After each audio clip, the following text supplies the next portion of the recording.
ஓம் விக்னேஸ்வரா போற்றி, ஓம் நவகர்ணர்களை போற்றி. கன்னிராசி நேர்களுக்கு வணக்கம். கன்னிராசிக்கு கண்டகச்சனி எப்போ முடியும், இப்போ என்ன செய்யுது? கன்னிராசிக்கு கண்டகச்சனி முடிஞ்சு அடுத்த அஷ்டமச்சனி ஆரம்பிக்கும். ஸோ ராசிக்கு 7ஆம் இடம் 8ஆம் இடத்துல சனி பகவான் வராரு. பொதுவாக 7 8 சனி பகவான் இருக்கிறது நல்ல அமைப்பு கிடையாது. இது எப்படி இருக்கும்? 29/5/2030 வரைக்கும் உங்களுக்கு அஷ்டமச்சனியோட தாக்கம் இருக்கும். கண்டகச்சனி முடிஞ்சு அடுத்த அஷ்டமச்சனி ஆரம்பிக்கும். அங்கிட்டு ஒரு 6 மாதம் தோசை நிவர்த்தி. ஸோ சுருக்கமாக சொல்கிறதா இருந்தோம்னா, உங்களுக்கு 2030 டிசம்பர் 31 வரைக்கும் உங்களுக்கு சனி பகவானுடைய ஆதிக்கத்தில் நேரடியாக இருப்பீங்க. சரியா நேர்களே?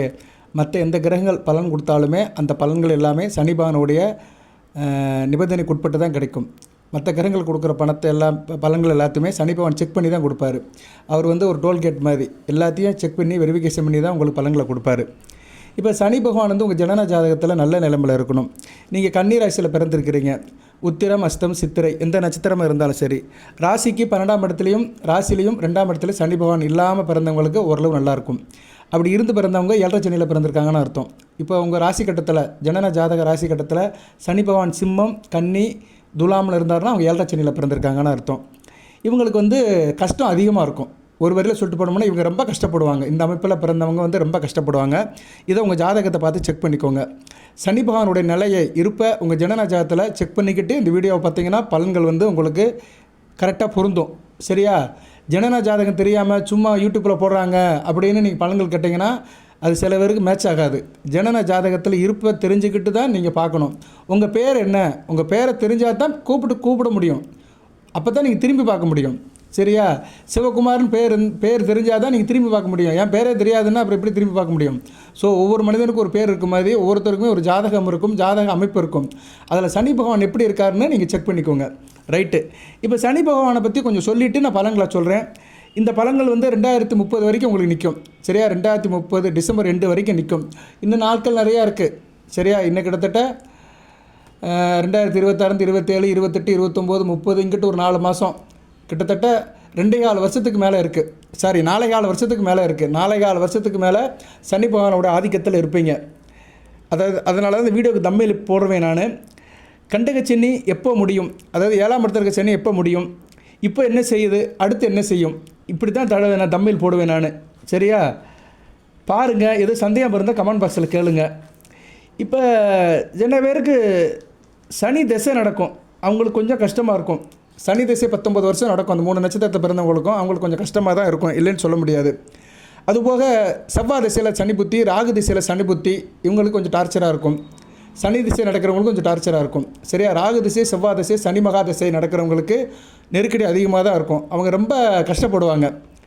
அப்படி படுறவங்க கமெண்ட் பாக்ஸில் கேளுங்க. உங்களுக்கு வேண்டிய பரிகாரம் வழிபாடு சொல்லுவேன். லக்கணம் சொல்லிடணும். லக்கணம் சொல்லிட்டு சார் எனக்கு இந்த அமைப்பு இருக்குன்னு தெளிவாக கேட்டிங்கன்னா உங்களுக்கு துல்லியமாக பலன்களை சொல்லுவேன். பலன்கள்லாம் என்ன, பரிகாரம் தான் சொல்லுவேன். ஒவ்வொருத்தருக்கும் ஒரு பலன்கள் இருக்கும். பலன்கள்னால் தனிப்பட்ட ஜாதகத்தை பார்க்கணும், அது வேறு விஷயம். ஜாதகம் பார்க்குறவங்க வாட்ஸ்அப் நம்பருக்கு கேட்டிங்கன்னா அதுக்குண்டான டேர்ம்ஸ் அண்ட் கண்டிஷன் சொல்லிட்டு நல்லபடியாக பார்த்து கொடுப்போம். கமெண்ட் பாக்ஸில் நீங்கள் வழிபாடு பரிகாரத்தை கேட்டுக்கலாம். அதுதான் நிவாரணம். ஒரு மனிதனுக்கு இக்கட்டான நிலையில் நிவாரணம் கொடுக்குறது என்னென்னா வழிபாடு பரிகாரம் தான். அதைத்தான் நம்ம சொல்ல முடியும். பலன்களுங்கிறது என்ன, எதை சொன்னாலும் நடக்கிறத தடுக்க முடியாது. அதனால் நிவாரணத்தை பண்ணுங்க, நல்லபடியாக இருக்கும். ரைட்டு. இப்போ ஜனன ஜாதகத்தில் ஒரு குறிப்பிட்ட லக்கணத்தில் பிறந்தவங்களுக்கு சனி பகவான் பெருசாக கெடுதல் கொடுக்க மாட்டார். கன்னியா லக்கணம், துலா லக்கணம், ரிஷப லக்கணம், மிதுன லக்கணம், மகர லக்கணம், கும்ப லக்கணம் இந்த 6 லக்கணத்தில் பிறந்தவங்களுக்கு சனி பகவான் ரொம்ப டார்ச்சர் பண்ண மாட்டார். ஓரளவு நியூட்ரலாக போயிடுவார். அதுபோக தனுசு லக்கணம், மீன லக்கணம் இவங்களுக்கு மத்தியம பலனை கொடுப்பார். 150% தாக்குவார், 50% காப்பாற்றிடுவார். மேசம், விருச்சிகம், கடகம், சிம்மம் இந்த 4 லக்கணத்தில் போட்டவங்களுக்கு ரொம்ப தாக்குதல் அதிகமாக இருக்கும். சரியா? மேசம், விருச்சிகம், கடகம், சிம்மம் இதுலேயும் கடகம் சிம்மத்தில் பிறந்தவங்களுக்கு ஓவராக இருக்கும். சரியா? நில கொள்ள முடியாத அளவுக்கு டார்ச்சர் கொடுப்பார். இவங்களாம் ரொம்ப பாதிப்படைப்பாங்க. ஸோ அதனால் லக்கண ரீதியாக அவர் இப்படி தான் பிரித்து பலன்களை கொடுப்பார். பொதுவாக சனி பகவான் ராசிக்கும் லக்கணத்துக்கும் 3, 6, 9, 10, 11 இருக்கலாம். சரியா? 3, 6, 9, 10, 11 இருக்கலாம். சில பேருக்கு ராசிக்கும் லக்கணத்துக்குமே வரும். இப்போ நீங்கள் கன்னி ராசியில் பிறந்திருக்கிறீங்க, 6ஆம் இடம் கும்பத்தில் இருக்கிறாரு, நல்ல அமைப்பு தான். ஆட்சி பெற்று இருந்தாலும் 6ஆம் இடத்துல இருக்கார் ராசிக்கு. நீங்கள் தனுசு லக்கணத்தில் பிறந்திருக்கீங்க, லக்கணத்துக்கு 3ஆம் இடத்துல இருக்கிறார். இது நல்ல அமைப்புங்க. தனுசு லக்கணம் கன்னி ராசியில் பிறப்பதற்கு கொடுத்து வைக்க வேண்டும். இது ஒரு உதாரண ஜாதகம். சரியா? இது மாதிரி நீங்கள் எடுத்துக்கணும். நான் ஒரு உதாரணத்துக்கு ஒன்று சொல்கிறேன். கன்னி ராசி, தனுசு லக்கணம் இது நல்ல ஒரு அமைப்பு. இந்த கன்னி லக்கணத்து இந்த தனுசு லக்கணத்தில் பிறந்தவங்க 3ஆம் இடம் கும்பத்தில் இருந்தாருன்னா நல்ல அமைப்பு தான். அதேமாதிரி ராசிக்கு 6ஆம் இடத்துல இருப்பார். இந்த அமைப்பில் இருக்கிறவங்களும் சனி பகவான் வந்து பெருசாக கெடுக்க மாட்டார். இப்போ நடக்கிற கண்டகச்சனியும் அடுத்து வர அஷ்டமச்சனியிலும் பெருசாக கெடுப்பலங்களை கொடுக்க மாட்டார். அதுபோக சனி மகாதசையும் இவங்களுக்கு நல்லாயிருக்கும், அந்த 19 வருஷமும் நல்லாயிருக்கும். அதுபோக மற்ற தசையில் புத்தி நடக்கும்போதும் பெருசாக கெடுப்பலங்கள் கொடுக்க மாட்டார். ஏதோ மேலாட்டமாக 2 தட்டு தட்டிட்டு போயிடுவார் வழியே, பெருசாக ஜாதகனை வந்து கெடுத்து பெருசாக பாதிப்பை கொடுக்க மாட்டார். இப்படி நீங்கள் மற்ற லக்கணத்தை செக் பண்ணிக்கணும். சரியா நேர்களே? இப்போ நீங்கள் வந்து இன்னொரு அமைப்பு சொல்லலாம். இப்போ நீங்கள் வந்து கன்னிராசி மீன லக்கணம், கன்னிராசி மீன லக்கணம், சனி பகவான் எங்கே இருக்கிறாரு? மிதுனத்தில் இருக்கிறாரு. நல்ல அமைப்பு தான். லக்கணத்துக்கு 4ஆம் இடத்துல இருப்பார், ராசிக்கு 10ஆம் இடத்துல இருப்பார். இது ஒரு வகைக்கு நல்ல அமைப்பு தான். சரியா? லக்கணத்துக்கு 4ஆம் இடத்துல இருந்தாருன்னா என்ன, கொஞ்சம் தாய் விஷயத்தில் பிரச்சனை இருக்கும், உயர்கல்வி விஷயத்தில் பிரச்சனை இருக்கும், மற்றபடி ஜாதகனை காப்பாற்றிடுவார். சரியா நேரில்? இப்படி தான் பலன்கள் இருக்கும். இப்போ அதே மாதிரி நீங்கள் வந்து இப்போ கன்னிராசியில் வந்து மகர லக்கணத்தில் பிறந்திருக்கிறீங்க, நல்ல அமைப்பு தான். இது ஒரு பெரிய கோணம், நல்ல அமைப்பு தான். மகர லக்கணத்துக்கு அவர் எங்கே இருக்கிறாரு? மகர லக்கணத்துக்கு வந்து அவர் 6ஆம் இடத்துல இருக்கிறாரு, மிதுனத்தில் இருக்கிறாரு, ராசிக்கு 10ஆம் இடத்துல இருக்கிறாரு. இது நல்ல அமைப்பு தான். சரியா? ஸோ இப்படி தான் வந்து அவருடைய இருப்பு நல்ல இருப்பாக இருக்கணும். ஜனன ஜாதகத்தில் அவர் ராசி லக்கணத்துக்கு 3, 6, 9, 10 இந்த அமைப்பில் இருந்தார்னா நல்ல பலங்களை கொடுப்பார். சில பேருக்கு இது மேட்ச் ஆகுங்க. 100ல் ஒரு 40 பேருக்கு இந்த அமைப்பில் இருக்கும். லக்கணத்துக்கும் ராசிக்கும் அவர் உபசேன ஸ்தானத்தில் இருப்பார். 3, 6, 9, 10, 11. இதில் 3, 6, 11ங்கிறது உபயசேனம், 9, 10ங்கிறது வந்து கேந்திர கோணம். 9ஆம் இடத்துல இருந்தால் ஜாதகனை ஓரளவு காப்பாற்றிடுவார், யோகத்தை கொடுப்பாரு. ஆனால் தகப்பன் விஷயத்தில் சில பிரச்சனைகள் கொடுப்பாரு. 10ஆம் இடத்துல இருந்தார்னா அந்த சனி மகா திசை நடக்கும்போது தொழில் வியாபாரத்தில் சில சர்க்களை கொடுப்பாரு. பட் ஜாதகனை வந்து வாழ்க்கையில் நல்ல நிலைமை கொண்டு போயிடுவார். சில பேர் நல்லா இருப்பாங்க, பெரிய பணக்காரனாக இருப்பாங்க, கொடீஸ்வரனாக இருப்பாங்க. 10ஆம் இடத்துல சனி இருந்தார்னா அந்த தசை நடக்கும்போது கொஞ்சம் தொழிலில் கொஞ்சம் நெருக்கடி இருக்கும், தொழிலில் கொஞ்சம் போட்டி போடாமல் இருக்கும், தொழிலுக்காக பணம் போடுற மாதிரி இருக்கும். இது மாதிரி சில அமைப்பு கொடுப்பார் வழியாக. மற்றபடி ஜாதகனை வந்து தனிப்பட்ட வாழ்க்கையில் காப்பாற்றிடுவார். எதையும் தாங்கும் ஒரு சக்தியை கொடுப்பார். கர்ம காரியத்தை கரெக்டாக செய்ய வைப்பார்.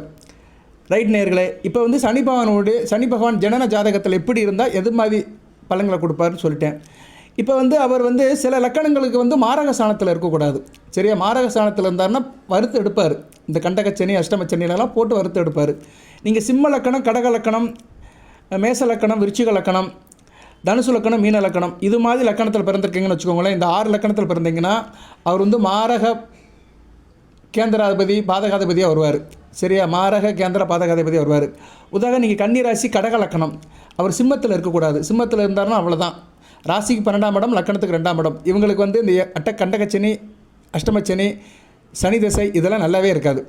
சரியா? இப்போ உதாரணத்துக்கு கடகலக்கணம் சிம்ம ராசியில் பிறந்த கடகலக்கணம் கன்னிராசியில் பிறந்தவங்களுக்கு சிம்மத்தில் இருக்கிறார், லக்கணத்துக்கு 2ஆம் இடத்துல இருக்கிறாருன்னா அவங்களுக்கு சனி மகாதிசை நடக்கும். நீங்கள் எந்த நட்சத்திரத்தை பிறந்தாலும் சரி, அசத்தில் பிறந்தாலும் சரி, சித்திரையில் பிறந்தாலும் சரி. சித்திரையில் பிறந்தவங்களுக்கு சீக்கிரம் வந்துடும். உத்திராத நட்சத்திரத்தை பிறந்தவங்களுக்கு ஒரு 50 வயசுக்கு மேலே வரும். சரியா? 50-52 வயசுக்கு மேலே வரும். அஸ்த நட்சத்திரத்தில் பிறந்தவங்களும் மத்தியம வயதில் வரும். சரியா? எப்படி வந்தாலுமே அந்த சனி திசை வந்து வறுத்து எடுக்கும். 2ஆம் இடத்துல இருக்கிறதுனால என்ன பண்ணுவார்னா குடும்பத்தை கெடுப்பார், கடன் வாங்க வைப்பார், பேச்சில் நிதானம் இருக்கார், பழக்க வழக்கம் கெட்டு போயிடும், குடும்பத்தை விட்டு வெளியே போகிற மாதிரி இருக்கும், குடும்பத்தில் இணக்கம் இருக்காது. சரியா? இது மாதிரி பலன்கள்லாம் கொடுப்பார். 2ஆம் இடத்துல இருக்கிற வச்சுக்கோங்களேன், கன்னி ராசி கடகலக்கணம் 2ஆம் இட சிம்மத்தில் இருந்தார்னா அந்த சனி சம்மந்தப்பட்ட தசா புத்தி கோச்சாரத்தில் கண்டகச்சினி அஷ்டமச்சினி வரும்போது என்ன செய்வார்னா எந்தெந்த இடத்த பார்க்குறாரோ அந்த இடத்துல டிஸ்டர்ப் பண்ணுவார். அப்படி பார்க்கும்போது அவர் 2ஆம் இடத்துலேருந்து 4ஆம் இடத்தை பார்ப்பார். லக்கணத்துக்கு 4ஆம் இடத்தை பார்க்கறதுனால சுகம் கட்டு போயிடும், வீட்டு விட்டு வெளியே போயிடுவான். அடுத்து லக்கணத்துக்கு 8ஆம் இடத்தை பார்ப்பார். குடும்பத்தில் மனைவி கூட இருக்க மாட்டான். கரெக்டாக வந்துருச்சா? மனைவி கூட இருக்க மாட்டான்னு என்ன அர்த்தம்? குடும்பத்தை விட்டு போயிட்டான்னு அர்த்தம். அடுத்து வந்து அவர் வந்து 2ஆம் இடத்துலேருந்து அவர் வந்து 7, 8, 9, 10 லக்கணத்துக்கு வந்து 11ஆம் இடத்தை பார்ப்பார். லாபம் இல்லாமல் போயிடும். சரியா? நஷ்டம்தான். ஒரு மனிதனுக்கு வருமானம் வரலைனாலே நஷ்டம் ஆயிடுச்சுன்னு அர்த்தம். வருமானம் வந்தால் தான் நஷ்டம் சரி செய்யப்படும். இது மாதிரி அமைப்பை கொடுத்துருவார். 2ஆம் இடத்துல இருந்துக்கிட்டு 4ஆம் இடத்தையும் 8ஆம் இடத்தையும் 11ஆம் இடத்தையும் பார்ப்பார். 4ஆம் இடம் சுகஸ்தானம், 8ஆம் இடம் ஆங்கிலேய ஸ்தானம், அட்டமஸ்தானம், 11ஆம் இடம் என்னது லாபஸ்தானம். இவங்களுக்கு சில பேருக்கு வந்து பண பிரச்சனையை கொடுத்துருவார், சில பேருக்கு தீராத நோய்களை கொடுத்துருவார். ஏன்னா 8ஆம் இடம் வந்து நோயை குறிக்கிற இடம், 11ஆம் இடம் நோயை தீர்க்கிற இடம். ரெண்டையும் பார்க்குறதுனால 2 அவுட். நோயை கொடுத்து நோயை தீர்க்க முடியாது. காசு பணம் செலவு பண்ணுவானுங்க, வியாதிக்கு இருந்துக்கிட்டே இருக்கும். மருந்து மாத்திரை சாப்பிட்டாலும் கண்ட்ரோல்லாம் போய்கிட்டே இருக்கும். இதுதான் ஜோதிடம். சரியா? இது தான் ஒரு தனிப்பட்ட ஜோசியர்கிட்ட காட்டின ஜாதகத்தை. நம்ம ஜாதகத்தில் எப்படி அமைப்பு இருக்குது அதை பார்த்துட்டு அதுக்கேற்ற மாதிரி நம்ம பரிகார வழிபாடு செஞ்சுக்கிட்டு மருந்து மாத்திரை எடுத்துட்டோம்னா நோய் தாக்கம் குறையும். சரியா? நிறைய பேருக்கு தெரியாது. 1008 செலவு பண்ணுவாங்க, ஒரு நல்ல ஜோசியர்கிட்ட ஜாதகத்தை காட்ட மாட்டாங்க. நல்ல ஜோசியர்கிட்ட ஜாதகத்தை காக்கிறதுக்கு யோசனை பண்ணுவாங்க. இவன் 50 ரூபாய்க்கு பார்ப்பானா, இவன் 100 ரூபாய்க்கு பார்ப்பானா, அதில் யோசனை பண்ணுவாங்க. சினிமா நடிகருடைய படத்துக்கு 500 ரூபா டிக்கெட் எடுத்து போய் பார்ப்பானுங்க. அதில் ஒரு குப்பையே இருக்காது. அவன் நாட்டை ஊரை ஏமாற்றி அவன் ஒரு இடத்துல போய் உட்காந்துருவான் பெரிய ஆளா. எதுக்கு சொல்ல வரேன்னா, நீங்கள் தெரிஞ்சுக்கணும். நீங்கள் ஜாதகம் என்கிட்ட பார்க்கணும் அந்த விஷயத்துக்கெல்லாம் சொல்லலை. நான் ஃபிஷிங்கெல்லாம் பண்ணலை. நீங்கள் நல்லா இருக்குன்னு தான் சொல்கிறேன். சரியா, நல்ல நிலைமை எடுத்துவோங்க. நிறைய பேர் குறுக்கு புத்தி தான் இருக்கும். இந்த ஆள் உடனே ஜாதகம் பார்க்க சொல்கிறான், இவனுக்கு வருமானத்துக்கு தேடிக்கிறதுக்காக சொல்கிறான். அப்படிலாம் இல்லை. நீங்கள் எங்ககிட்ட தான் பார்க்கணுன்னு அவசியம் இல்லை. யாருக்கிட்டனாலும் நல்ல ஜோசியர்கிட்ட காட்டி பாருங்கள். இக்கட்டான நிலையில் இருக்கிறீங்கன்னா சனி பகவான் சரியில்லைன்னு அர்த்தம். சரியா, இப்போ வந்து கன்னிராசியில் ஏகப்பட்ட சிக்கல் இருக்குது சார், எங்கிட்டு போனாலும் திரும்ப முடியல, அடியாக இருக்குன்னா சனி பகவான் சரியில்லைன்னு அர்த்தம். ஜாதகத்தை பார்த்தா கரெக்டாக தெரிஞ்சிடும். அவங்களுக்கு கண்டகச்சனியாக இருக்கும். ராகு திசையில் சனி புத்தி நடக்கும். இல்லைனா சனி திசையில் சனி மகா திசை நடக்கும். சனி மகா திசையில் ராகு புத்தி, செவ்வாய் புத்தி, சூரிய புத்தி, சந்திர புத்தி, கேது புத்தி இதெல்லாம் நடந்துச்சு வச்சுக்கோங்களேன், ஆள் டோட்டலாக சரண்டர் ஆயிடுவான். சரியா, டோட்டலாக சரண்டர் அப்படியே லாக் பண்ணிடுவார். இவ்வளோ தான். இதுதான் ஜோதிடம். ரொம்பலாம் நீட்டிலாம் முழங்க வேண்டாம். நான் என்னால் ஈஸியாக சொல்ல முடியுங்க. 2 நிமிஷத்தில் சொல்லிடுவேன் நான் சனி பகவானை பற்றி. ஆனால் 2 நிமிஷத்துக்கு வீடியோ போட்டோம்னா ஏதோ ஷார்ட் வீடியோ மாதிரி இருக்கும். சில பேருக்கு அது வந்து கேட்ட மாதிரி இருக்காது. நான் இன்றைக்கி அப்படி பேசவும் மாட்டேன். ஒரு விஷயத்தை சொல்கிறோம்னா ஆதாரப்பூர்வமாக புள்ளி விவரமாக ஓரளவு உங்களுக்கு ரிலேட்டடாக இருக்கணும். அதுக்கு தான் நான் கொஞ்சம் உதாரணம் உமையெல்லாம் போட்டு சொல்கிறேன். ரைட் நேர்களே, இப்போ ஓரளவு நான் அமைப்பு ரீதியாக சொல்லிட்டேன்.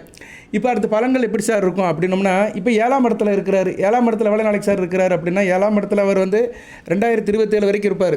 சரியா, 2027 ஜூன் தான் அவர் 8ஆம் இடத்துக்கு போகிறார். இருந்தாலும் அந்த தாக்கம் இருக்கும். ஸோ 7ஆம் இடத்துல தான் அவர் இருக்கிறார். 7ஆம் இடத்துல இருக்க சனி பகவான் இப்போதைக்கு என்ன சார் செய்வார் அப்படி பார்த்தோம்னா, கன்னிராசிக்கு வந்து அவர் 7ஆம் வீட்டில் இருக்கிறார். கண்டகச்சனியாக இருக்கிறதுனால திருமண வாழ்க்கையில் பிரச்சனை இருக்கும். திருமணம் அமைவதில் தாமதம் இருக்கும். கூட்டாண்மை நல்லா இருக்காது. இன்டகிரேஷன், நண்பர்கள், பார்ட்னர்ஷிப்பில் பிரச்சனை இருக்கும். தொழில் ரீதியான சவால்கள் நிறையா இருக்கும். சரியா நேர்களை, கணவன் மனைவிக்குள்ளே சில பிரச்சனைகள் இருக்கும். சரியா, இதெல்லாம் கொடுப்பாரு. ஆனால் இப்போதைக்கு வக்கரமாக இருக்கிறதுனால கொஞ்சம் நியூட்ரலாக இருக்கும். டிசம்பர் 2ஆம் தேதி வரைக்கும் கொஞ்சம் தாங்குகிற சக்தியாக கொடுப்பாரு. பிரச்சனையிலேருந்து வெளியே வந்த மாதிரி இருக்கும். ஆனால் டிசம்பர் 2க்கு மேலே மறுபடியும் அவர் ஆட்டத்தை ஆரம்பிச்சிருவார். சரியா நேர்களே, இப்போ சனி பகவான் ரேவதி நட்சத்திரத்தில் ஏறி அவர் ரேவதி நட்சத்திரத்தில் இருந்தாலுமே பிரச்சனை தான். சரியா, ஏன்னா அவர் வந்து நட்சத்திரம் உங்கள் ராசிநாத நட்சத்திரத்தில் தான் இருக்கிறார். கொஞ்சம் அழுத்தம் கொடுக்க தான் செய்வார். தொழிலில் கொஞ்சம் அழுத்தத்தை கொடுப்பார், தொழிலில் நெருக்கடியை கொடுப்பார். ஸோ திருமண வாழ்க்கையில் உறவுகளில் கொஞ்சம் பிரச்சனை இருக்கும். கண்டகச்சனி வந்து பொதுவாக என்ன செய்யும் அப்படின்னா, சில நேரத்தில் சுபகரங்கள் பார்த்துச்சுன்னா பரவாயில்ல. இப்போ சுபகரங்கள் பார்க்குது. வருகிற அக்டோபர் 31க்கு மேலே இவர் பார்ப்பார். யார்? குரு பார்ப்பார். அக்டோபர் மாதத்துக்கு மேலே குரு பார்ப்பார். குரு பார்த்தாருன்னா கொஞ்சம் நியூட்ரலாக இருக்கும். ஏன்னா பிரச்சனை தீரும், தாங்குகிற சக்தி இருக்கும். அவ்வளோதான். குரு பார்வையிலேருந்து வெளியே வந்துட்டார் வச்சுக்கோங்களேன், மறுபடியும் ஆரம்பிச்சிடுவார்.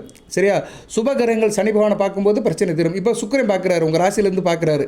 சரி, எவ்வளோ நாளைக்கு சார் பார்ப்பார் அப்படின்னா, சுக்கிரன் வந்து இன்னும் ஒரு செப்டம்பர் 1ஆம் தேதி வரைக்கும் பார்ப்பார். இன்னொரு 7-8 நாளைக்கு பார்ப்பார். இன்றைக்கி 21 ஆச்சு, ஆகஸ்ட் 21 ஆச்சு. இன்னொரு 9 நாளைக்கு பார்ப்பார். அதுக்கு பிறகு 2ஆம் இடத்துக்கு போயிடுவார். சுக்கிரன் பார்க்குற வரைக்கும் சனி பகவானுடைய நெருக்கடி குறையும். அதனால் பார்த்தீங்கன்னா, இந்த 7 சனி நடக்கிறவங்க, கண்டக சனி நடக்கிறவங்க, சனி தசை நடக்கிறவங்களுக்கெல்லாம் சில நாட்களில் வந்து நல்லாயிருக்கும். அப்படின்னா என்ன அர்த்தம்னா, கோச்சாரத்தில் சனி பகவானுக்கு சுப தொடர்பு வரும். சுப தொடர்புனா சுக்கிரன் பார்க்குறது, தனித்த புதன் பார்க்குறது, அடுத்து வந்து குரு பார்க்குறது, பௌர்ணமி சந்திரன் கூட சேருது. இது மாதிரி நிகழ்வுகள் கோச்சாரத்தில் நிகழும்போது உங்களுக்கு தனிப்பட்ட முறையில் நீங்கள் கொஞ்சம் ஆறுதல் அடைவீங்க, நிம்மதி அடைவீங்க. சரியா, ரிலாக்ஸ் கிடைக்கிற மாதிரி, தவிச்ச வாய்க்கு ஒரு கிளாஸ் ஐஸ் மோர் கிடைக்கிற மாதிரி, பசிச்சவனுக்கு வந்து ஒரு 4 இட்லி கிடைக்கிற மாதிரி, இப்படி ஒரு நிவாரணத்தை தான் கொடுப்பாரு. இடைக்காலத்தில் தான் கொடுப்பாரு, முழுமையாக கொடுக்க மாட்டார். முழுமையாக கொடுக்கணும்னா அவர் வந்து அஷ்டமச்சனிலேருந்து வெளியே போகணும். 2030 முடியணும். முடிஞ்சால் தான் அவர் சம்மந்தப்பட்ட காரியங்கள்லாம் முடியும். சனி பகவான் ஒரு கர்ம காரகன், ஆயுட்காரகன். போன பிறவியில் என்ன செஞ்சோமோ அதை இந்த பிறவியில் கண்டிப்பாக கொடுப்பார். போன பிறவியில் செஞ்ச பாவ புண்ணியத்துக்கு ஏற்ற மாதிரி இப்போ வந்து அவர் ராசிக்கு 7-8 இருக்கிறதுனால அதுக்குண்டான தண்டனையை கொடுப்பார். பாவம் பண்ணணும்னா தண்டனையை கொடுப்பார். புண்ணியம் பண்ணோம்னா நல்லா தூக்கி விடுவார், நல்லா ஏற்றி விடுவார். கண்டக சென்னையில் எல்லாத்தையும் கஷ்டப்படுத்துவார் அப்படிலாம் கிடையாது. சில பேருக்கு நல்ல பலன்களை கொடுப்பார். கண்டக சென்னையில் தான் கல்யாணம் ஆகும், குழந்தை பக்கம் வாழ்க்கையில் செட்டில் ஆவாங்க. அஷ்டம சென்னையில் தான் நிறைய பேர் கல்யாணம் ஆகும், குழந்தை பத்துக்குருவாங்க, வாழ்க்கையில் செட்டில் ஆவாங்க. அவங்களுக்குலாம் சனி பகவான் வந்து நல்ல பலன்களை கொடுப்பார். ஏன்னா கர்மகாரகன். போன பிறவியில் நல்ல பலன்கள் நல்லா செஞ்சுட்டு வந்திருப்பாங்க. இந்த பிறவியில் ஜனன ஜாதகத்தில் நல்ல நிலைமையில் இருந்து நல்ல பலன்களை கொடுப்பார். அதனால் கண்டகச்சனி அஷ்டமச்சனி எல்லாத்தையும் தாக்குமா சார்னு சொல்ல முடியாது. ஆனால் 100க்கு 60 பேரை தாக்கும், 40 பேருக்கு நல்லது செய்யும். ஏன்னா நாட்டில் வந்து நல்லது செய்கிறவன் கம்மி தான், கெட்டது செய்கிறத நிறைய பேர் இருக்கிறாங்க. இப்போ வந்து கெட்டதில் நல்லதை பார்க்குற மாதிரி தான் நாட்டில் இருக்குது. சரியா, நல்லதுங்கிறது எங்கேயா இருக்குன்னு தேடி பிடிக்கிற மாதிரி இருக்குது. சரியா நேர்களே, கெட்டவனுக்குள்ளேயே நல்லவன் யார் அவனை தான் பார்க்க வேண்டியதாக இருக்குது. இவனை காட்டிலும் இவன் கொஞ்சம் பரவாயில்லைங்க, இவன் 100 ரூபா எடுக்கிறான், இவன் 200 ரூபா எடுக்கிறான். சரியா, இவன் வந்து காதலோட தோடை தான் கழட்டுறான், இவன் காதையே அறுத்துடுறான். அப்போ எவன் நல்லவன்? தோடை கழட்டுறவன் தான் நல்லவன். அப்படி தான் பார்க்குற மாதிரி இருக்குது. அதுபோல தான் சனி பகவான் வந்து 100க்கு 40 பேருக்கு தான் நல்ல பலன்கள் கொடுப்பாரு, 60 பேருக்கு போட்டு தாக்குவார். ஏன்னா இங்கே எல்லாமே கெட்டது தான் நடக்குது. சரியா? அதுக்கேற்ற மாதிரி தான் தண்டனை கொடுப்பாரு. அவர்கிட்ட இருந்து யாருமே தப்ப முடியாதுங்க. யாராக இருந்தாலுமே அவங்களுக்கு வந்து ஒரு இக்கனை வச்சுருவார். சரியா? இதுக்கு ஒரு உதாரணம் சொல்லலாம், ஆனால் பொது வழியில் சொல்ல வேண்டாம். உங்களுக்கு தெரிஞ்ச ஒரு முக்கியமான ஒரு நபர் போன பொருடு தமிழ்நாட்டின் முதலமைச்சராக இருந்தவர் தோற்று போயிட்டார். சொந்த தொகுதியில் தோற்று போயிட்டார். கட்சியும் ஆட்சி அமைக்க முடியல. காரணம்னா அவர் சிம்ம ராசி. அந்த எலெக்ஷன் டயத்தில் ராசிக்கு 8ஆம் இடத்துல சனி பகவான் இருந்தார். குரு 12ஆம் இடத்துல இருந்தார். முடிஞ்சு போச்சு. 8ல் சனி பகவான், ராசிக்கு 8ஆம் அதிபதியும் 12ஆம் இடத்துல இருந்தார். பதவி போயிடுச்சு. குரு பறிச்சிட்டார். சனி பகவான் அதுக்கு தூபம் போட்டார். முடிஞ்சு போச்சு. இவ்வளோதாங்க. இதை வேணால் செக் பண்ணி பாருங்கள். எலெக்ஷன் நடந்த டேட் இந்த பிப்ரவரி 23ஆம் தேதி அந்த டேட்டை போட்டு பார்த்தீங்கன்னா சிம்ம ராசிக்கு எப்படி கோச்சார நிலையில் இருந்ததோ கரெக்டாக சொல்லும். 100% சொல்லும். அன்றைக்கே நான் முடிவு பண்ணிட்டேன். ஆனால் நம்ம வந்து சொல்லலை. நான் இந்த இதுக்கெல்லாம் நான் வீடியோ போட மாட்டேன். எனக்கு தெரியும் இந்த அரசியல் கட்சி தலைவர் யார் முதலமைச்சர் ஆவார், இவர் எவ்வளோ நாள் இருப்பார், இவ்வளோ எவ்வளோ நேரம் ஓடுவார், இதெல்லாம் நமக்கு ஓரளவு தெரியும். ஆனால் அவங்க பிறந்த தேதி தெரியும், ஆனால் டைம் தெரியாது. தேதி வந்து யாரும் மாற்ற மாட்டாங்க. சரியா? முன்னாள் முதலமைச்சரோட பிறந்த தேதி மார்ச் 1ஆம் தேதி ஊருக்கே தெரியும், உலகத்துக்கே தெரியும். ஆனால் அந்த தேதிப்படி அவருடைய அன்னைக்கு கிரக அமைப்பை வேணால் பார்க்கலாம்.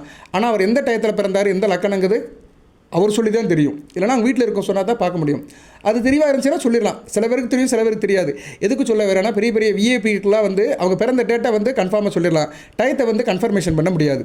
எதுக்கு சொல்ல வரேன்னா, நமக்கு ஓரளவு தெரியும். நான் அப்பயே ஜஸ்டிஃபை பண்ணிட்டேன். எங்கள் வீட்டில் கம்பத்தில் சொன்னேன், இல்லை இந்த ட்ரிப்பு அவர் ஜெயிக்கவும் மாட்டார், ஆட்சியும் கேபினெட் ஃபார்ம் பண்ண முடியாதுன்னு சொன்னேன். கரெக்டாக நடந்துருச்சு. சரியா? எதுக்கு சொல்ல வரேன்னா, நம்ம வந்து இதெல்லாம் தெரிஞ்சுக்கிட்டாலே நான் பொது வழியில் சொல்ல மாட்டேன். இப்போ ஏன் சொல்கிறேன்னா, அவருக்கு வந்து அஷ்டமச்சனியோட தாக்கம் இருந்தது. சிம்ம ராசிக்கு வந்து 8ஆம் இடத்துலேருந்து சனி பகவான் வந்து அஷ்டமச்சனியோட தாக்கத்தை கொடுத்தாரு. நீங்கள் வேணால் செக் பண்ணி பாருங்கள். மார்ச் 23 தான் எலெக்ஷன் நினைக்கிறேன். ஆமாம், அன்றைக்கி 2026 அன்றைக்கி கோச்சாரத்துக்கு நிலையில் பார்த்தீங்கன்னா சிம்ம ராசிக்கு சாதகம் இல்லாமல் இருந்திருக்கும். சரியா? இது ஒரு உதாரணம். ஏன்னா ஒரு விஏபி சொன்னால் தான் தெரியும். இது உண்மை தான். சரியா? இதில் இன்னும் ஒளிமறைவு இல்லை. இப்போ 7ஆம் இடத்துல இருக்கிறார். ஐயா கன்னிராசிக்கு வாயா. கன்னிராசிக்கு வந்து பார்த்தோம்னா 7ஆம் இடத்துல இருக்கிறவர் தாமத திருமணத்தை கொடுப்பாரு. சரியா? திருமணமானவங்களுக்கு சில பிரச்சனையை கொடுப்பாரு. அதே மாதிரி வாழ்க்கை துணையில் சில கான்ட்ரவர்ஷன் இருக்கும். பொறுப்பு இல்லாமல் இருப்பாங்க. கொஞ்சம் கண்டிஷன் இருக்கும். கொஞ்சம் விட்டு கொடுத்து போகணும். கருத்து வேறுபாடுகள் நிறைய வரும். கான்ட்ரவர்ஷன் வரும். 2 பேத்துக்கு இடையில் இடைவெளி இருக்கும். மன கஷ்டம் இருக்கும். பொறுமை இல்லாமல் இருக்கும். மனைவி ஒன்று சொன்னால் புருஷன் ஒன்று சொல்லுவான். புருஷன் ஒன்று சொன்னால் மனைவி ஒன்று சொல்லுவார். 2 பேத்துக்கு ஈகோ பிரச்சனை நடக்கும். அது குறிப்பாக அந்த சனி மகாதிசை நடக்கிறவங்களுக்கு கூடுதலாக இருக்கும். சரியா? மத்திய வயதில் இருக்கும். பொறுப்புள்ள காலத்தில் பிரச்சனை வந்து போய்கிட்டே இருக்கும். தொழில் மற்றும் கூட்டு தொழிலில் பிரச்சனை இருக்கும். கூட்டு தொழிலில் எச்சரிக்கையாக இருக்கணும். சரியா? இந்த காலகட்டத்தில் லாபத்தை ரொம்ப பிரச்சனை எதிர்பார்க்க முடியாது. கூட்டாளி விஷயத்தில் கவனமாக இருங்க. நீங்கள் ஒரு டீமில் இருக்கிறீங்க, ஒரு அசோசியேட்டில் இருக்கிறீங்க, பார்ட்னராக இருக்கிறீங்கன்னா ரொம்ப கவனமாக இருக்கணும். சட்டச்சிக்கல்லாம் நிறைய வரும். வியாபாரத்தில் தொழிலில் சட்டச்சிக்கல் இருக்கும். அதனால் நிதானமாக இருக்கணும். அது சம்மந்தப்பட்ட கோர்ட்டு கேஸ் இருந்துச்சுன்னா அவசரப்பட்டு முடிவு எடுக்காதீங்க. ஸ்லோவாக இருங்க. சனி பகவான் தாக்கத்தில் இருக்கும்போது ரொம்ப அவசரப்படக்கூடாது. ஸ்லோவாக இருந்தீங்கன்னா எந்த பிரச்சனையும் இருக்காது. ஏன்னா அவரே ஒரு ஸ்லோவாக இருக்கிற கிரகம் தான். மந்தமாக இயங்குற கிரகம் தான். அதனால் அவருக்கு மந்தன்னு ஒரு பேர் இருக்குது. அதனால் slow and steady is win the race. நின்று நினைச்சு காரியம் பண்ணோம்னா நம்ம வெற்றி அடையலாம். So slow and steady is win the race. இதுதான் இப்போதைக்கு கன்னிராசி நேயர்களுக்கு ஒரு தாரக மந்திரமாக இருக்கும். கவனமாக இருக்கணும். இது போக நான் இடையில வீடியோ போடுவேன். யோகம் வரும், அதெல்லாம் சொல்லுவேன் நான். அதெல்லாம் வந்து பொதுவாக உள்ளது. மற்ற கிரகங்கள் சனி பகவானை தவிர்த்து மற்ற கிரகங்கள் கொடுக்குற கான்ட்ரிபியூஷனை சொல்லுவேன். ஆனால் அது உங்களுக்கு முழுசாக செய்கிறதுக்கு சனி பகவானுடைய அனுக்கிரகம் இருக்கணும். சரியா நேர்களே? உங்கள் ஜனன ஜாதகத்தில் அவர் சுபத்துவமாக நல்ல நிலைமையில் இருந்தார்னா கண்டிப்பாக கொடுப்பார். உங்களுக்கு வர்றதை வந்து கொடுப்பார். ஏன்னா வாசப்படியிலே அதை வந்து மறித்து நிப்பாட்டிடுவார். சரியா? வீடு வரைக்கும் வரும். காம்பவுண்ட் வால் வரைக்கும் வரும். காம்பவுண்ட் வால் கேட்டில் அவர் நிற்பார். கொடு அப்படிம்பார். இல்லைன்னா கொடுக்க வேணான்றவார். அவர் வேண்டாட்டாருன்னா அது பொருள் உள்ளே வராது. இதுதான் நிறைய பேருக்கு கை கட்டினது வாய் கட்டலைங்கிறாங்களோ அதான் இது. அதுபோல் தேக ஆரோக்கியத்தை பார்த்துக்கணும். சரி? அலைச்சல் அதிகமாக இருக்கணும். எங்கேனாச்சும் ட்ராவல் பண்ணிகிட்டே இருப்பீங்க. பயணங்கள் அதிகமாக இருக்கும். மன அழுத்தம் இருக்கும். இந்த காலகட்டத்தில் எதை பற்றி யோசனை இருக்கும். தேவையற்ற மனக்குழப்பம். அப்படி ஏறுமோ இப்படி ஏறுமோன்னு 1008 சிந்தனையில் இருப்பீங்க. ஸோ இதெல்லாம் உங்களுக்கு இந்த காலகட்டத்தில் வந்துட்டு போயிட்டு தான் இருக்கும். சரியா நேர்களே? அது போய் 7ஆம் இடத்துல சனி பகவான் இருந்தார்னா இன்னும் சில காரியங்கள்லாம் கொடுப்பாரு. 7ஆம் இடத்துல இருக்கிற வந்து ராசிக்கு வந்து எத்தனாம் இடத்தை பார்ப்பார்? ராசிக்கு வந்து 9ஆம் இடத்தை பார்ப்பார். ராசியை பார்ப்பார். 4ஆம் இடத்தை பார்ப்பார். தாய் தப்பன் விஷயத்தில் பிரச்சனை இருக்கும். குடும்பத்தில் அப்பாவுக்கும் அம்மாவுக்கும் ஒத்து போகாது. வண்டி வாகனம் விவசாயத்தில் சில பிரச்சனைகள் இருக்கும். அதுபோக வந்து சில காரியங்களை பண்ண முடியாது. சரியா? புது காரியங்கள், தான தர்மம் இதெல்லாம் பண்ண முடியாது. தகப்பன் வழி உறவுகளும் சரி, தாய் வழி உறவுகளும் நிறைய பிரச்சனைகள் பஞ்சாயத்து இருக்கும். உயிர்களை படிக்கிற மாணவர்களுக்கு நல்ல படிப்பு அந்தளவு இது பண்ண முடியாது, சைன் பண்ண முடியாது. படித்தாலும் படிப்புக்கேற்ற வேலை கிடைக்காது, பெர்ஃபார்மன்ஸ் பண்ண முடியாது. சரியா? இப்படி நிறைய இருக்கும். ட்ரைனிங் போக முடியாது. ட்ரைனிங் போனாலும் அங்கே ஒரு பிரச்சனை இருக்கும். இப்படி நிறைய இடியாப்பிச்சுக்களை கொடுப்பாரு. ஏன்னா கன்னி ராசிக்கு வந்து இப்போதைக்கு வந்து ஒரு முக்கியமான இடத்த பார்க்குறாரு. சரியா? 7ஆம் இடத்துலேருந்து 9ஆம் இடத்தையும் 4ஆம் இடத்தையும் ராசியை பார்க்குறாரு. ஸோ பிஃபோர் மேரேஜ் அப்படிங்கிறோம் பார்த்தீங்களா? கல்யாணத்துக்கு முன்னாடி இருக்கிறவங்களுக்குலாம் ரொம்ப கஷ்டமாக இருக்கும். வீட்டில் தாய் தப்பனை ஃபேஸ் பண்ண முடியாது, தாய் தப்பனோட ஆதரவு இருக்காது. அப்படியே ஆதரவு இருந்தாலும் அவங்க 2 பேரும் முடியாமல் இருப்பாங்க. சரியா? ஒன்று இருந்தால் ஒன்று இல்லை, இதுதான் ஜோதிடத்தில் உள்ள அமைப்பு. எல்லாருக்கும் எல்லாம் கிடைக்காது. சரியா நேர்களே? திருமணம் ஆகி போச்சு சார், நான் அம்மா அப்பா கிட்டேருந்து வெளியே வந்துட்டேன், திருமணம் ஆயிடுச்சுன்னா புருஷனுக்கு உங்களுக்கு பிரச்சனை இருக்கும். ஏன்னா 7ஆம் இடத்துல இருக்கிறதால நேரடியாக கணவன் மணி உறவை தான் பாதிப்பார். கணவன் மணி உறவுக்குள்ள பிரச்சனை இருக்கும். கணவன் உறவு நல்லா இருக்குது சார் அப்படின்னா நண்பர்கள் விஷயத்தில் பாதிப்பார், கூட்டாளி விஷயத்தில் பார்ப்பார், வியாபாரத்தை பாதிப்பார், தேக ஆரோக்கியத்தை கொடுப்பார், இதெல்லாம் செய்வார் அவர். சரியா? இது மாதிரி நிறைய இதை கொடுப்பார். இதிலேருந்து வெளியே வரணும் சார் அப்படின்னா என்ன பண்ணணும்னா, சனிக்கிழமை தோறும் நான்வெஜ் சாப்பிடக்கூடாது, சுத்தமாக இருக்கணும், ஏழை எளியவர்களுக்கு உதவி பண்ணணும், வேப்ப மரத்துக்கு தண்ணி ஊற்றணும். சரியா நேரில்? நீங்கள் வந்து என்ன பண்ணணும்னா, சனிக்கிழமை தோறும் வீட்டில் வந்து பஞ்சபாத்திரத்தில் வந்து தீர்த்தம் ஊற்றுங்க. வீட்டில் உங்கள் பஞ்சபாத்திர தீர்த்தம் ஊற்றுங்க, வேப்பையில் போடுங்க. சரியா? வேப்பையில் கருவேப்பிலை போடுங்க. சரியா? வேப்பையில் கருவேப்பிலை போட்டு மஞ்சள், குங்குமம், சந்தனம், பச்சை கற்பூரம் இல்லைனா பஞ்சகவியை ஊற்றிடுங்க. இது மாதிரி நறுமண பொருட்களை அந்த பஞ்சபாத்திரத்தில் ஊற்றி நீங்கள் வந்து அவருடைய நாமத்தை சொல்லுங்கள். சரியா? சனி பகவானுடைய நாமத்தை சொல்லுங்கள். ஆஞ்சநேயர் நாமத்தை சொல்லலாம். சரியா? ஆஞ்சநேயர் வழிபாடு பண்ணலாம். வீட்டில் ஆஞ்சநேயர் படத்தை வச்சு கூட கும்பிடலாம். சங்கடப்படுறவங்க வந்து பெருமாள் படத்தை வச்சு கும்பிடலாம். சரியா நேரில்? பெருமாள் படத்தை வச்சு கும்பிட்டிங்கன்னா மிகச்சிறப்பாக பார்க்கப்படுகிற சனிக்கிழமை வீட்டில் வச்சே கும்பிடலாம். இதெல்லாம் நம்ம சௌரியத்துக்கு செய்யலாம். கோயில் குளத்துக்கு போனோம்னா கூட்டமாக இருக்கும், நம்ம சௌரியத்துக்கு செய்ய முடியாது, அங்கே ஒரு ஏற்பாட்டில் இருக்கும். வீடுனா நம்ம சௌரியத்துக்கு செய்யலாம். சரியா நேரில்? சனி பகவான் படத்தை வச்சு வீட்டில் கும்பிடக்கூடாது, ஆஞ்சநேயர் படத்தை வச்சு கும்பிடலாம், இல்லைனா பெருமாள் படத்தை வச்சு கும்பிடலாம். சரியா நேரில்? ஐயப்பன் படத்தை வச்சும் கும்பிடலாம். சரியா? ஐயப்பன், ஆஞ்சநேயர் இல்லைனா பெருமாள் படத்தை வச்சு கும்பிடலாம். மகாலட்சுமியோடு இருக்கிற பெருமாள் படத்தை வச்சு கும்பிட்டிங்கன்னா மிகச்சிறப்பாக இருக்கும். குறிப்பாக கருட வாகனத்தில் வர பெருமாளை கும்பிட்டிங்கன்னா மிகச்சிறப்பு. கருட வாகனத்தில் வர பெருமாளை கும்பிட்டிங்கன்னா ராகு தோஷமும் திங்கும். சரியா? சில பேருக்கு சனி பகவான் வந்து ராகு கூட சம்மந்தப்பட்டிருப்பார். சனி ராகு இணைவு இருக்கும். சரியா? அது உச்ச வீட்டில் சுவாதி நட்சத்திரத்தில் இருந்தாருன்னா உங்களுக்கு ரொம்ப டார்ச்சராக இருக்கும். கன்னி ராசி, கன்னி லக்கணம், 2ஆம் இடம் எங்கே இருப்பார்? 2ஆம் இடம் துலாமில் உச்சமாகி ராகு நட்சத்திரத்தில் இருப்பார். ராகும் கூட இருப்பார். நல்ல விதமாக இருக்காது. 8ஆம் இடத்துல கேது இருப்பார். எந்த ஒரு பிரச்சனையும் இழுத்துக்கிட்டே போவார். சரியா நேர்களே? ஸோ அந்த கன்னி ராசி, கன்னி லக்கணத்தை பிறந்தவங்களுக்கு 2ஆம் இடத்துல இந்த அமைப்பு இருந்துச்சுன்னா குடும்பத்தில் பிரச்சனையாக இருக்கும், குடும்பத்தை விட்டு ஓடி போகிற மாதிரி இருக்கும், ரொம்ப கஷ்டமாக இருக்கும். அது சனி மகாதிசை நடக்கும்போது ரொம்ப வருத்தெடுப்பார். அவங்களாம் என்ன பண்ணணும்னா கருடனோட வருகிற பெருமாள் படத்தை கும்பிடணும். சரியா? கருடன் ரொம்ப முக்கியமானவர். நான் ஏற்கனவே ஒரு வீடியோ போட்டேன் கன்னிராசிக்கு கருட பஞ்சமி ஒட்டி. அதில் வந்து கருடனை பற்றி நிறைய சொல்லியிருக்கேன் நான். ஸோ அதனால் நீங்கள் வந்து கருட வாகனத்தில் வர பெருமாள் படத்தை நீங்கள் கும்பிட்டிங்கன்னா மிகச்சிறப்பாக இருக்கும். அந்த படம் வேணுங்கிற என்கிட்ட கேட்டுக்கோங்க, நான் வாட்ஸ்அப்பில் அனுப்புவேன், ஃப்ரீயாகவே அனுப்புவேன். நீங்கள் அதை பிரிண்ட் அவுட் எடுத்து விட்டு வச்சு கும்பிட்டுக்கலாம். ஸோ இந்த கண்டகச்சேனி, அஷ்டமச்சேனி முடிகிற வரைக்கும் பெருமாள் வழிபாடு அதிகப்படுத்துங்க. வீட்டில் வச்சு கும்பிடுங்க. கருடனோட வர பெருமாளை கும்பிடணும். கருடாழ்வாரோட அவர் தூக்கிட்டு வருவார். பெருமாளும் மகாலட்சுமி இருப்பாங்க, 2 பேருமே இருப்பாங்க. சரியா? ஒரு பக்கம் பெருமாள், ஒரு பக்கம் மகாலட்சுமி கருட வாகனத்தில் பறந்து வர்ற காட்சியை வீட்டில் வச்சு கும்பிட்டிங்கன்னா சனி தோஷம், ராகு தோஷம் தீரும். சரியா? 2மே ஒரு கல்லில் 2 மாங்காய். சரியா? ராகு தோஷமும் தீரும், சனி தோஷமும் தீரும். சில பேருக்கு ராகு திசை நடக்கும், அவங்களுக்கு வந்து சரியாக பெறும். ராகு திசையில் சனி புத்தி இருக்கிறவங்களாம் நியூட்ரல் ஆயிரும். ரைட்டு? பஞ்சபாரதத்தில் நான் சொன்ன மாதிரி பொருட்களை போட்டுட்டு பகவானுடைய நாமத்தை சொல்லுங்கள். சரியா? அந்த மகாலட்சுமியுடைய நாமத்தை சொல்லுங்கள். மகாலட்சுமி நாமத்தை சொன்னனாலே உங்களுக்கு சனி பகவானோட தாக்கம் குறையும். ஏன்னா பெருமாள் மார்பில் தான் மகாலட்சுமி இருக்கா. சனி பகவான் பொதுவாகவே வந்து லட்சுமி கடாட்சமான கிரகம். ஏன்னா சனி சுக்கிரன் இணை வந்து அஷ்டலட்சுமி யோகத்தை தரும். சுக்கிரன் உங்கள் ராசிக்கு வந்து 2, 9 குடையவன், தன ஸ்தானாபதி, பாக்கிய ஸ்தானாபதி. ஸோ பொருளாதார நெருக்கடியும் பாக்கியம்னா என்ன, அனைத்து வளங்களும் கிடைக்கிறது.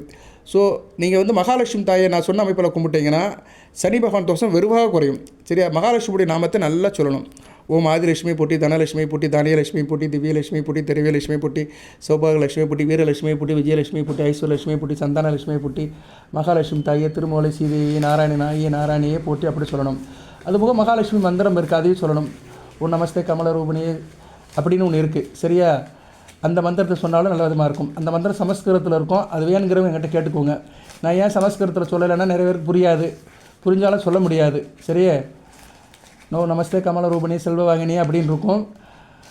அந்த மந்திரம் வேணுங்கிறவங்களும் என்கிட்ட வாங்கிக்கலாம். இல்லைனா தமிழில் சொல்லுங்கள். உங்களுக்கு தெரிஞ்ச மந்திரத்தை சொன்னீங்கன்னா மிகச்சிறப்பாக பார்க்கப்படுகிறது.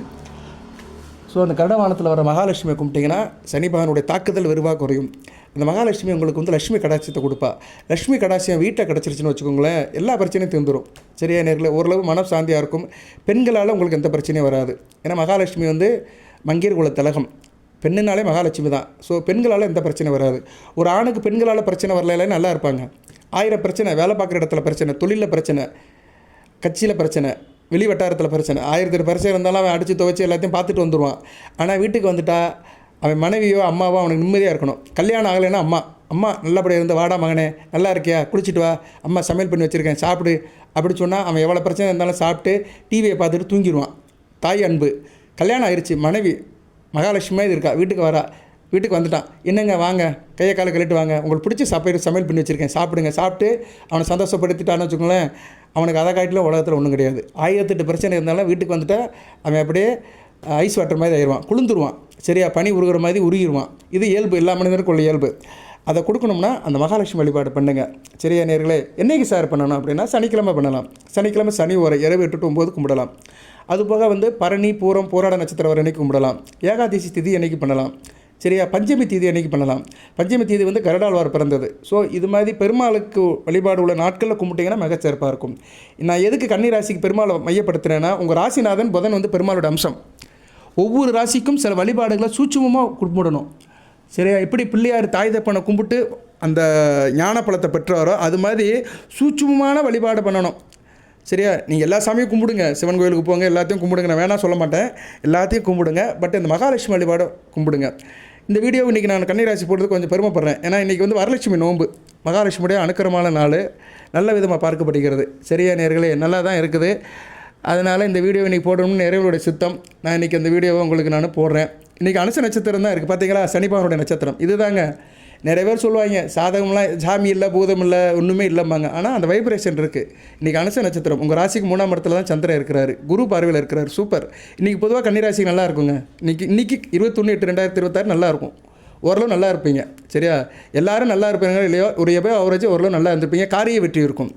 சரியா, நல்ல விதமாக பார்க்கப்படுகிறது. ராசிக்கு 11 கூடியவன் 3ஆம் இடத்துல குரு பார்வையில் இருக்கிறனால ஓரளவு லாபம் இருக்கும். மூத்த சகோதர விஷயத்தில் நல்ல ஒரு ஏற்றம் இருக்கும். முனைப்பாக இருப்பீங்க, ஓரளவு லாபத்தில் நல்லபடியாக இருக்கும். சரியா, இதுதான் தினப்பலன்கள். சரியா நேர்களே, கன்னிராசிக்கு பலன்கள் சொல்கிறதா இருந்தால் நான் டெய்லி சொல்லிட்டுருப்பேன், 24 மணி நேரம் சொல்லிட்டுருப்பேன். சரியா, 24 மணி நேரமும் நான் ரெடி, நீங்கள் ரெடியா அப்படின்னு கேட்குறேன். உண்மைதான், என்னால் முடியும், ஐ வில் டூ, என்னால் முடியும். பிரித்து பேச முடியும். உத்தரம் சித்திரை அஸ்தம். உத்தரம் சூரியனுடைய நட்சத்திரம், அஸ்தம் சந்திரனுடைய நட்சத்திரம், சித்திரை செவ்வாயோட நட்சத்திரம். இன்றைக்கி பொதுவாக சொல்கிறேனே, இன்றைக்கி அஸ்தமும் சித்திரையும் நல்லா இருப்பாங்கங்க. அதுவும் குறிப்பாக அஸ்த நட்சத்திரக்காரங்க நல்லா இருந்திருப்பாங்க இன்றைக்கி, இந்த 21/8/2026. யாரோ ஒரு சிலருக்கு முடியாமல் இருக்கும், அதெல்லாம் சொல்ல முடியாது. மேக்ஸிமம் நல்லா இருப்பாங்க. நான் என்றைக்குமே ஒரு ஆவரேஜ் ஆவரேஜ் லெவலில் தான் பேசுவேன். கஷ்டப்படுறவங்க கஷ்டப்பட்டு தான் இருப்பாங்க. ஒரு பள்ளிக்கூடத்து வாத்தியார் கிளாஸில் பாடம் எடுக்கிறாரு, அவர் திருப்திக்கு தான் எடுப்பார். அவருக்கு தோணும், சரி இன்றைக்கி நல்லபடியாக பாடம் எடுத்துட்டோம் அப்படின்னா, எப்படி 40 பேரில் ஒரு 30 பேர் நல்லா தெரிஞ்சுக்கிடுவாங்க. ஒரு 10 பேர் மக்கு இருக்க தான் செய்வான், அவனுக்கு என்ன சொன்னாலும் புரியாது. அது மாதிரி தான் சில பேருக்கு எவ்வளோ சொன்னாலும் கஷ்டம் இருக்க தான் செய்யும். சரியா, ஏன்னா அவங்களுக்கு ஜாதக அமைப்பு சரியில்லாமல் இருக்கும். ரைட் நேரில் நிறைய உதாரணம்லாம் கொடுக்க வேண்டாம். உங்களை நான் கன்வின்ஸ் பண்ணணும்னு விரும்ப மாட்டேன். சரியா, 100க்கு 100 உங்களுக்கு இந்த பலன்கள் நிற்கும்னு சொல்ல மாட்டேன். ஆனால் 100க்கு 60 பேருக்கு நிற்கும், 60% நிற்கும். ரைட்டு, இப்போ விஷயம் என்னென்னா மகாலட்சுமி வழிபாடு. ஸோ மகாலட்சுமி வழிபாடை நான் சொன்ன அந்த நாட்கள் திதியில் அன்றைக்கி கும்பிட்டிங்கன்னா மிக சிறப்பாக இருக்கும். அந்த பந்த பாத்திரத்தில் நான் சொன்ன மாதிரி என்ன போடுங்க, வேப்பையில், கருவேப்பிலை, பச்சை கற்பூரம் இதெல்லாம் போடுங்க. துளசி போட வேண்டாம். சரியா, ஏன்னா வேப்பிலை தான் ரொம்ப முக்கியம், சனி தோஷத்தை எடுக்கும். வேப்பிலை, கருவேப்பிலை எல்லாம் போட்டிங்கன்னா சந்திரமங்கல யோகம் வந்துடும், நல்ல விதமாக பார்க்கப்படுகிறது.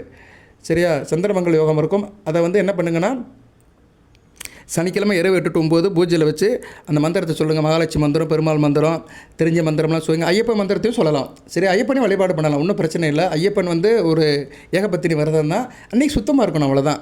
ஐயப்பன் நாமத்தை சொல்கிறது மிகச்சிறப்பு. சனி பகவான் பிடியிலேருந்து வெளியே வரணும்னா ஐயப்ப மந்திரத்தை சொல்லணுங்க. ஐயப்ப மந்திரத்தை சொன்னாலே அனைத்தும் வசப்பட்டுரும். சரியா, அனைப்ப மந்திரம், கற்பனசாமி மந்திரம் சொல்லலாம். கற்பனசாமியை வீட்டில் ஃபோட்டோ வச்சு கும்பிட முடியாது, பட் அவர் மந்திரத்தை சொல்லலாம். கிருஷ்ணாய, கிருஷ்ணவர்ணாய, கிருஷ்ணபுத்திராய, மகாகாலாய, மகருத்ராய, ஸ்ரீ கற்பனசாமி முனை நமோ நம, அதை சொல்லலாம். ஐயப்ப மந்திரம், அறிந்தும் அறியாமலும் தெரிந்து தெரியாமல் செய்த குற்றங்களை புண்ணத்தல் வேண்டும், பொன்படி 18 மேல் வீட்டிற்கும் இல்லாத வீரன் வீரமணி கண்டன், காசி ரமேஸ்வரம் மலையாள அடைக்காலும் சாமியே சரணை வைப்பா, அறிகிற புத்திரனை போட்டி, ஆனந்த சித்தனை போட்டி, ஆரியங்க வையவை போட்டி, அச்சங்குயில் அரசை போட்டி, அநாத ரசிகனை போட்டி, அப்பத் பந்தவனை போட்டி, அன்னதான பறவையை போற்றி, மணிகண்டனை போட்டி, மகர ஜோதியை போட்டி, மங்கமாதேவி கர்லவனை போட்டி, பந்தலராஜன் புதவனை போட்டி, பம்பா நதியை போட்டி, பாபரின் சகோதரனை போட்டி, 18ஆம் படி கற்பனசாமியை போட்டி அப்படின்னு சொல்லுங்கள். மிகச்சிறப்பாக இருக்கும். ரைட் நேர்களே, வீடியோவில் 30 நிமிஷம் ஆகப்போகுது. இந்த வீடியோவை இதோட நிறைவு பண்ணிக்கிறேன். இன்னும் நிறையா சொல்லலாம், நான் சொல்லிக்கிட்டே இருப்பேன். இன்னும் சனி திசை, சனி மகா திசை, அது புத்திகள், இதுக்கெல்லாம் தனியாக வீடியோ போடுறேன். இந்த வீடியோ இப்போதைக்கு ஒரு பிரேக் மாதிரி தான் கொடுத்துருக்கேன் உங்களுக்கு. இந்த கண்டகச்சனி, அதுக்கடுத்து அஷ்டமச்சனி எப்படி நடக்கும் அதை பற்றி தான் சொல்லியிருக்கிறேன். இப்போதைக்கு கண்டகச்சனியோட தாக்கத்தை தான் சொல்லியிருக்கிறேன். ஸோ இதுலேருந்து வெளிப்படணும்னா நீங்கள் இது மாதிரி காரியத்தெல்லாம் பண்ணுங்கள். இந்த பூஜையெல்லாம் பண்ணிவிட்டு வீட்டில் பண்ணிவிட்டு இந்த தண்ணியை வேப்ப மரத்துக்கு ஊற்றிடுங்க. சனிக்கிழமை இரவு பண்ணிவிட்டு ஞாயிற்றுக்கிழமை வேப்ப மரத்துக்கு ஊற்றிட்டிங்கன்னா மிகச்சிறப்பாக இருக்கும். அதுபோல் சனிக்கிழமை தோறும் எண்ணெய் தேய்ச்சி குளிங்க ஆண்கள். பெண்கள் வெள்ளிக்கிழமை எண்ணெய் தேய்ச்சி குளிங்க. உளுந்தம்பருப்பு சாதம் சாப்பிடுங்க. கருப்பு உளுந்தம்பருப்பு சாதம் சாப்பிடுங்க. எள்ளு துவையல் வச்சு சாப்பிடுங்க. உடல் ஊனமுட்டவர்களுக்கு உதவி பண்ணுங்கள். பிசிக்கலி கேண்டிகேப்படாக இருக்கணும் உதவி பண்ணுங்கள். கருப்பு கலர் நாய்களுக்கு ரொட்டி துண்டு பிஸ்கட் கொடுங்க. காக்கைக்கு நல்லெண்ணெய் ஊற்றிய சாதம் கொடுங்க. ஏழை எளியவர்களுக்கு செருப்பு வாங்கி கொடுங்க.